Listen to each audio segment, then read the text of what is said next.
మహారాష్ట్రలో ఘోర విమాన ప్రమాదం జరిగింది. బారామతిలో విమానం కూలిపోయింది. మహారాష్ట్ర డిప్యూటీ సీఎం అజిత్ పవార్ విమాన ప్రమాదంలో మృతి చెందారు. బారామతిలో ఎన్నికల ప్రచార సభకు హాజరయ్యేందుకు ప్రత్యేక విమానంలో వెళ్తుండగా ప్రమాదం జరిగింది.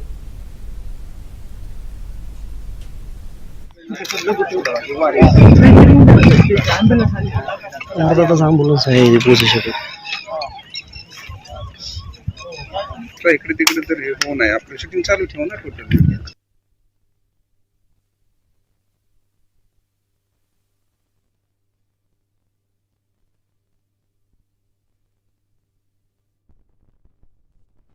ఎమర్జెన్సీ ల్యాండింగ్ చేస్తుండగా ఈ ప్రమాదం జరిగింది. ప్రమాద సమయంలో విమానంలో 6 ఉన్నట్లు తెలుస్తోంది. ఘటనా స్థలంలో సహాయక చర్యలు కొనసాగుతున్నాయి.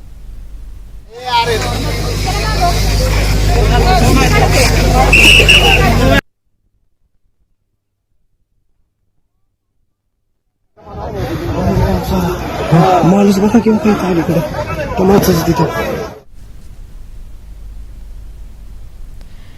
మహారాష్ట్ర డిప్యూటీ సీఎం అజిత్ పవార్ ప్రయాణిస్తున్న విమానం ప్రమాదానికి గురైంది. ఈ ప్రమాదంలో అజిత్ పవార్ మరణించినట్లు తెలుస్తోంది. దీనికి సంబంధించి పూర్తి సమాచారం మా ఢిల్లీ బ్యూరో చీఫ్ కృష్ణ అందిస్తారు. కృష్ణ, ఎన్సీపీ నేత అయినటువంటి అజిత్ పవార్ ఈ రోజు బారామతి వెళ్తున్న సమయంలో ఈ యొక్క విమాన ప్రమాదం జరిగింది. ఆ ప్రమాదంలో ఆయనతో పాటు ఆయన వ్యక్తిగత సిబ్బంది అంటే పర్సనల్ అటెండెంట్ ఒకరు, అదేవిధంగా పర్సనల్ సెక్యూరిటీ ఆఫీసర్ ఎవరైతే ఉన్నారో ఆయన ముగ్గురితో పాటు 2 ఫ్లైట్ సిబ్బంది క్రూ 2 ఈ 5 కూడా మరణించినట్లుగా మనకు సమాచారం అందుతుంది. దిగే సమయంలో బారామతిలో దిగుతున్న సమయంలో ఈ ప్రమాదం జరిగినట్లుగా మనకు అంతుంది. అయితే దానికి ప్రమాదానికి గల కారణాలు ఏంటి అన్నది ఇంకా తెలియరాలేదు. దానికి సంబంధించినటువంటి దర్యాప్తు అయితే ప్రారంభమైందని చెప్పొచ్చు. అజిత్ పవార్ డిప్యూటీ సీఎం గా ఉన్నారు ప్రస్తుతం.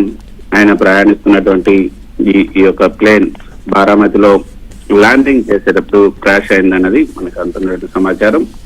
అయితే సివిల్ ఏవియేషన్ డిపార్ట్మెంట్ కి ఇప్పుడే అందినటువంటి సమాచారం, అందులో 5 ఉన్నారు.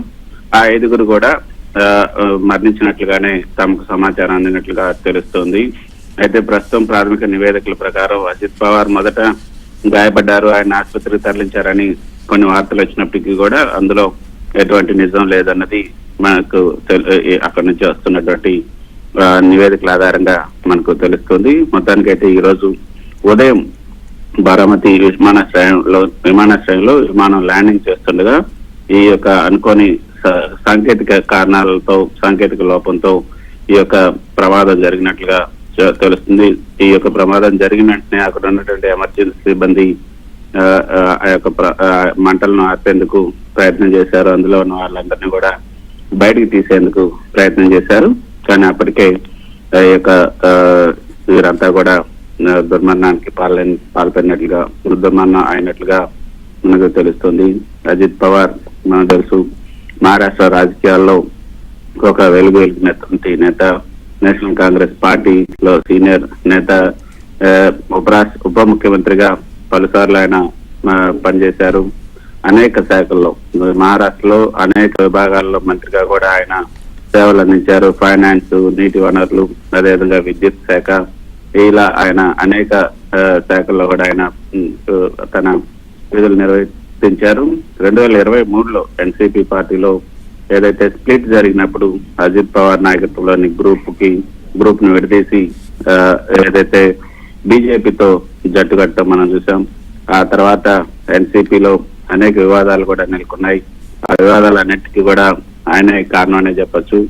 అయితే అజిత్ పవార్ వర్గం ఎన్సీపీని విడదీసిన తర్వాత నిజమైనటువంటి ఎన్సీపీ అతనికే దక్కుతుందని ఎన్నికల కమిషన్ కూడా ఇచ్చింది. ఆ పార్టీకి సంబంధించినటువంటి గడియారం గుర్తును కూడా ఆయనకి ఇచ్చారు.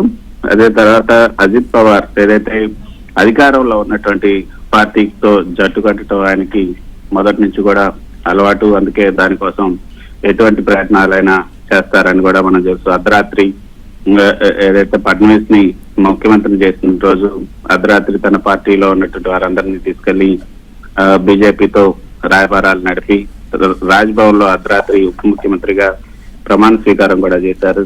2023లో అజిత్ పవార్ తన మద్దతుదారులతో కలిసి నేషనల్ కాంగ్రెస్ పార్టీ నుంచి విడిపోయారు. తన మేనమామ అయినటువంటి శరద్ పవార్ కు వ్యతిరేకంగా నిర్ణయం తీసుకొని బీజేపీ శివసేన ప్రభుత్వంలో చేరారు. దీనివల్ల ఎన్సీపీ 2 వర్గాలు కూడా చీలిపోయింది. శరద్ పవార్ వర్గం, అజిత్ పవార్ వర్గం అని.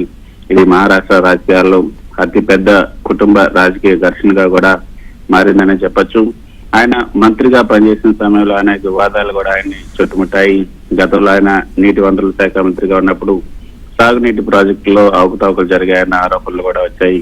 కోట్ల రూపాయల నష్టం వచ్చిందని ప్రతిపక్షాలు కూడా ఆరోపించాయి. ఈ కేసులు చాలా కాలం పాటు రాజకీయ చర్చకు కూడా కారణమయ్యాయి. అయితే ఇవి ఆరోపణల స్థాయిలోనే ఉన్నాయి. తీర్పులు ఇంకా రావాల్సింది. ఇక భూముల కేటాయింపుకు సంబంధించి కుటుంబానికి సంబంధించినటువంటి వ్యక్తులకు భూముల కేటాయింపుకు సంబంధించినటువంటి ఆరోపణలు కూడా అజిత్ పవార్ పైన ఉన్నాయి. అజిత్ పవార్ కుటుంబ సభ్యులకు సంబంధించినటువంటి పూణే ప్రాంత భూముల కేటాయింపు పైన వివాదాలు వచ్చాయి. ముఖ్యంగా ఎన్నికల సమయంలో ఈ అంశాన్ని ప్రతిపక్షాలు కూడా బలంగా నెత్తినటువంటి పరిస్థితి మనం చూసాం. కొన్నిసార్లు అధికారులతో కఠినంగా మాట్లాడినటువంటి వీడియోలు కూడా మనం బయటికి రావడం చూసాం. అధికార దుర్వినియోగం, అహంకారం, ఇవన్నీ కూడా ఆయన పైన వచ్చినటువంటి ఆరోపణలు అనే చెప్పొచ్చు. అయితే అజిత్ పవార్ ఎన్నికల కమిషన్ నిర్ణయంతో ఎన్సీపీ పార్టీ పేరు, గుర్తు, గడియారం కూడా అజిత్ పవార్ వర్గానికి దక్కింది. ఇది ఆయనకు పెద్ద రాజకీయ విజయంగా కూడా మారింది. మహారాష్ట్ర ప్రభుత్వంలో కీలక పాత్ర పోషించినటువంటి వ్యక్తి అజిత్ పవార్ అని చెప్పొచ్చు. ఏదైతే బీజేపీ శివసేన కూటమిలో కూడా మహారాష్ట్ర ఉప ముఖ్యమంత్రిగా ఆయన కొనసాగారు. తర్వాత ఆర్థిక అభివృద్ధి నిర్ణయాల్లో కూడా ఆయన మాటకు ఎక్కువ ప్రాధాన్యం కూడా కల్పించింది.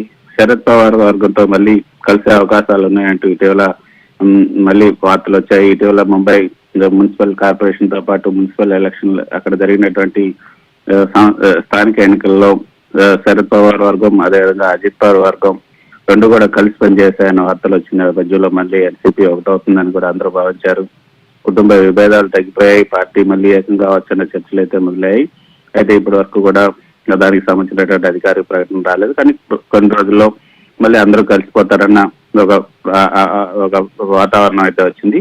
అదే అజిత్ పవార్ వర్గం ప్రస్తుతానికైతే ఆయన మరణ వార్తను ఇంకా అధికారికంగా ఎవరు కూడా ధృవీకరించలేదు. ఇంకా ఇటు కేంద్ర ప్రభుత్వం సంబంధించినటువంటి అధికారులు కానీ, ఇటు అక్కడ ఉన్నటువంటి మహారాష్ట్ర అధికారులు కానీ ఇంకా దీనికి సంబంధించి ఎటువంటి ప్రకటన చేయలేదు. ఉప ముఖ్యమంత్రిగా ఉన్నటువంటి అజిత్ పవార్ ఈ సంఘటనకు సంబంధించి మహారాష్ట్ర నేతలంతా కూడా దిగ్భ్రాంతికి గురవుతున్నారు. అటు గవర్నర్, సీఎం కూడా ఫడ్నవీస్ కూడా ఇప్పుడు సంఘటన స్థలానికి బయలుదేరి వెళ్ళబోతున్నారు. అక్కడ ఉన్నటువంటి పరిస్థితులు కూడా ఆయన అధికారులు అడిగి తెలుసుకున్నారు. ఇటు ఇప్పుడే పార్లమెంటు బడ్జెట్ సమావేశాలు కూడా ఈ రోజు ప్రారంభమవుతున్న నేపథ్యంలో ప్రస్తుతం ప్రధాని మోదీ పార్లమెంట్ కూడా బయలుదేరారు. ఆయన 10:30 గంటలకు మీడియాతో మాట్లాడబోతున్నారు. ఆ సమయంలో ఈ సంఘటనకు సంబంధించి ఏమైనా ఒక ప్రకటన చేసే అవకాశం ఉన్నట్లుగా మనకు తెలుస్తుంది. మొత్తానికైతే మహారాష్ట్ర రాజకీయాల్లో ఇదొక విషాద సంఘటన అనే చెప్పొచ్చు.